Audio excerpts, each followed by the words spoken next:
Hai para pemilik waktu luang, selamat datang. Apa kabar kalian semua? Mudah-mudahan sehat selalu ya. Di video kali ini, kita akan melanjutkan kembali alur cerita drama Korea yang berjudul Mr. Queen, episode ke-8. Di episode lalu, setelah jiwanya sempat bertukar, akhirnya Jang Bong-hwan harus kembali ke tubuh sang ratu Kim So-young. Dan anehnya, setelah kejadian bertukar jiwa sejenak itu, mendadak Jang Bong-hwan bisa mengingat kenangan milik Kim So-young. Nah loh, apa setelah sempat bertukar sedikit-sedikit kenangan mereka mulai kembali ke tubuhnya masing-masing, dan mungkin selanjutnya jiwa mereka yang akan kembali ke tubuh aslinya secara utuh. Penasaran ya? Namun sebelum kita lanjut, jangan lupa klik subscribe, like, komen, dan nyalakan notifikasi loncengnya ya, supaya bisa dapat update drakor dan film dari channel ini. Dan buat yang sudah subscribe channel ini, terima kasih banyak ya. Dukungan kalian menjadi semangat bagi kami untuk mengembangkan channel ini. Langsung aja kita bahas drakornya, check it out. Ya, diam-diam, Choljong dan teman-temannya memiliki camp untuk berlatih bela diri di tengah hutan. Hong pun mendapat tugas untuk melatih para prajuritnya menembak. Ya, mereka nampaknya pasukan rahasianya Choljong yang selama ini disembunyikan. Namun Choljong menutupi kegiatannya itu dengan berpura-pura jika ia habis pulang berburu. Ia pun lantas mendapat kabar dari Kim Joo-geun yang kebetulan melintas jika Ratu Kim So-young telah sadar. Choljong pun akhirnya pergi ke kediaman Kim Moon-geun, ayah dari Ratu Kim So-young. Ya, Choljong beralasan hendak mengunjungi sang ratu, padahal ia memiliki sebuah agenda besar, yaitu mencari buku besar yang mana diduga disimpan oleh ayah mertuanya itu. Saat sedang di perjalanan, tiba-tiba saja ada buket bunga yang melayang ke arahnya. Ya, itu milik seorang wanita yang habis ditembak oleh pacarnya dengan bunga. Cuma karena malu atau gimana, mendadak sang wanita itu jadi powerful, menepak bunga sampai melayang dan jatuh di hadapan raja. Ya, lumayanan ya, oleh-oleh buat sang ratu. Di tempat lain, Jo Hwa-jin tampak sedang memandangi sebuah buku dongeng anak, yang mana nama pemilik aslinya telah ia ganti dengan namanya. Pyong-pyong pun datang dan mengabarkan jika Choljong pergi ke rumah keluarga ratu. Cemburu, Jo Hwa-jin pun akhirnya memutuskan untuk pergi menyusul dengan pikiran suuzon kemana-mana. Di kantor kehakiman, Kim Yong-in pun lantas menyuruh anak buahnya untuk menjaga seseorang yang telah menjual racun jenis A pada Dayang Han, yang mana racun itu ditemukan di dapur dan diduga menyebabkan Ratu Kim So-young pingsan.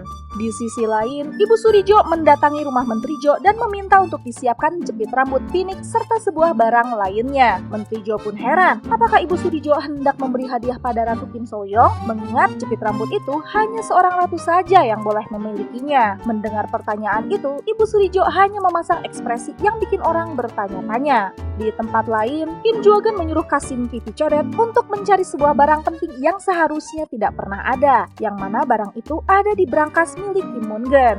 Jangan-jangan buku rahasia berwarna kuning yang disebut raja sebagai buku besar itu ya. Sementara itu, Jang Bong-hwan yang mendapat ingatan dan keterampilan Kim So-young mendadak bisa main kecapi dengan energik. Ia pun bingung sendiri dan ia pun kaget ketika suara asli Jang Bong-hwan yang selama ini menghiasi hari-harinya mendadak menghilang dan berubah menjadi suara wanita milik Kim So-young. Kok jadi kacau balau begini? Stres, Jang Bong-hwan pun lantas bermain jungkat-jungkit. Ceritanya mah, walaupun kelihatannya horor banget karena bisa loncat sampai tinggi begitu. Dengan ekspresi jahat, ia pun mulai menyusun rencana untuk membalas dendam pada Sekretaris Han dengan memburu keluarganya di zaman ini, serta meruntuhkan leluhurnya. Dengan begitu, Sekretaris Han tidak akan pernah dilahirkan. Hahaha. Ia pun mulai berpikir gimana caranya untuk mendapat kekuasaan di zaman itu. Dayang Hongyeon pun memberi jawaban yang langsung membuat Jang Bong-hwan mangap. Ya, ratu harus bisa melahirkan seorang pangeran agar bisa menyenangkan Ibu Suri Agung Sunwon. Tentunya itu adalah ide buruk. Jang Bong-hwan pun mencari opsi lain. Dengan bantuan ingatan Kim So-young, Jang Bong-hwan pun menemukan gudang harta karun milik ayahnya. Dan tebak, ada satu peti logam mulia idaman para emak-emak.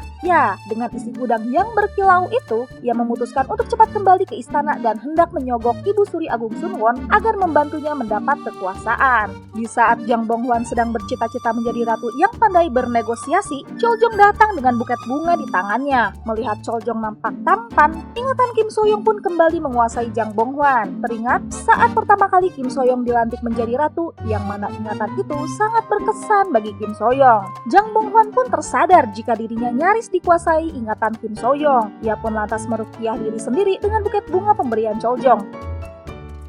Dengan dalih ingin mengenal lingkungan tempat sang istri dibesarkan, Choljong pun meminta untuk diajak berkeliling di sekitar lingkungan rumah Kim Moon-geun. Dan akhirnya mau tak mau, Jang Bong-hwan pun harus mendampinginya. Sepanjang jalan bersama, sang raja yang sudah mulai tertarik dengan Kim So-young pun meminta agar ia diizinkan untuk mengenal Kim So-young lebih dekat. Namun Jang Bong-hwan dengan ketus menolaknya. Di rumah mertua, Choljong pun memperhatikan setiap orang, ruangan, dan lingkungan itu secara detil. Ia pun dibawa ke sebuah ruangan yang dipenuhi barang-barang berharga. Di ruangan itu, ia berhasil menemukan tempat berangkas milik Kim Moon-geun yang rencananya akan ia sambangi nanti malam. Saat sedang di luar, mendadak tatapan Choljong terpaku pada sebuah sumur tua. Dan sebuah fakta jika Choljong kecil pernah terjebak bersama sebuah buku di dalam sumur itu. Choljong pun langsung sesak nafas dibarengi dengan hadirnya kilatan-kilatan masa lalu yang mana sama dengan di mimpinya.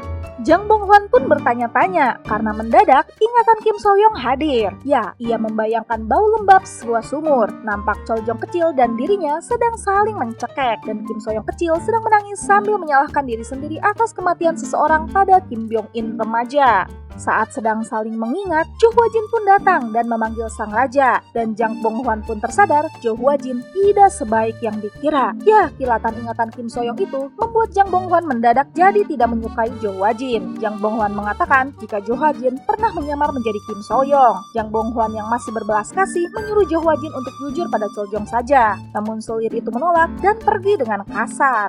Saat sedang ngadem di luar, Jang Bong-hwan pun memandangi Choljong dengan tatapan kasihan. Ya, akibat pelajaran sejarah yang ia pelajari di sekolah dulu, ia pun mengetahui masa lalu Raja Choljong yang kelam. Kakeknya Pangeran Yun-on tewas dieksekusi di pengasingan akibat dituduh berkhianat. Ayahnya Pangeran Jeonji tinggal di pengasingan bersama sang kakek, yang akhirnya ikut meninggal juga. Nenek dan bibinya juga tewas dibunuh, dan kakak tirinya Lee Won-gyong juga tewas dibunuh karena dikhianati. Choljong yang sudah merubah pandangannya terhadap ratu meminta agar Kim So-young tidak menjadi musuhnya kelak, tidak jadi sekutu tapi tidak juga menjadi musuh. Ya, yang netral-netral aja gitu. Di saat sedang PDKT, Kim Byung-in pun datang bersama pasukannya untuk mengunjungi Kim So-young yang mulai ngedumel karena jadwal kunjungannya hari ini padat banget. Di saat suasana sedang tenang, tiba-tiba saja seorang penyusup melompat sana-sini dan menyusup masuk, hendak menghampiri sang raja dan ratu. Dengan refleks, Choljong langsung melumpuhkan orang itu yang mana membuat Jang Bong-hwan terpesona. Ya, rupanya orang itu adalah Kim Hwan yang hendak memandang dekat Dayang Hongyeon. Aduh, kirain apa? Jang Bong-hwan yang sejenak sempat terpesona pun kembali meruqyah diri sendiri. Ya, ini gegara ingatan Kim So-young yang terus kembali padanya. Dan gegara insiden penyusupan ini, Choljong dan Kim Byung-in pun bersitegang. Namun Jang Bong-hwan melerai dan mengajaknya minum-minum santai aja. Rupanya, walau sudah diajak minum pun, mereka masih aja berantem sambil lomba siapa yang paling kuat minum. Dan setelah minum berliter-liter, akhirnya keduanya tumbang juga. Malamnya di istana, Jo Hwa-jin yang sedang memandangi danau didatangi Ibu Surijo yang mana memberinya tusuk konde dan jepit rambut Phoenix. Mendapat tusuk konde yang harusnya hanya dimiliki seorang ratu, Jo Hwa-jin pun jadi berambisi untuk mencoba menjadi ratu yang sesungguhnya. Ia pun memberitahu rahasia besarnya antara dirinya dan ratu pada Ibu Surijo. Rahasia apakah itu? Adegan pun beralih pada Dayang Mata-Mata yang sedang patroli malam. Tiba-tiba saja ia menemukan gantungan atau norige milik Dayang Wol yang tergeletak begitu saja.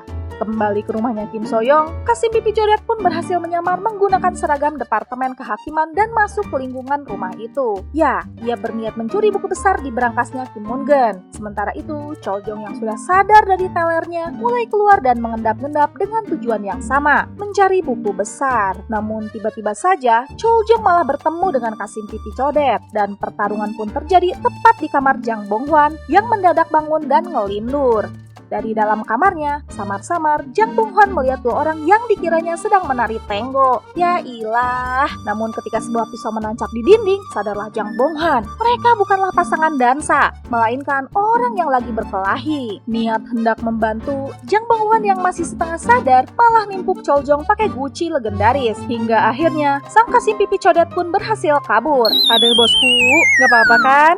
Dan keributan malam itu tentunya membuat Kim Byung-in yang sedang berjaga pun buru-buru menghampiri TKP. Sadar jika keributan ini berdampak panjang, Chol Jong pun berpikir cepat. Ia pun menarik Kim So-young dan langsung menciumnya dengan hot. Tentunya ini bukanlah pemandangan indah bagi Kim Byung-in. Dan episode ke-8 pun selesai. Gimana nih para pemilik waktu luang? Akhirnya terungkap juga jika Jo Hwa-jin tidak sebaik yang dikira. Tampaknya ia pernah mencoba menjadi Kim So-young palsu demi menarik perhatian sang raja. Dan ingatan itu kini sudah diketahui pula oleh Jang Dong-hwan. Selain itu, ada rahasia tersembunyi di balik sumur tua. Diduga Chol Jong pernah terjebak di dalam sumur itu yang mana Kim So-young kecil yang menolongnya. Namun entah bagaimana, sepertinya ada kebohongan yang dilakukan Jo Hwa-jin sehingga perhatian raja yang seharusnya tertuju pada Kim So-young malah beralih pada Jo Hwa-jin. Penasaran dengan kelanjutan kisahnya? Nantikan episode ke-9-nya ya, dan terima kasih telah menonton dan mendukung channel ini. Dadah!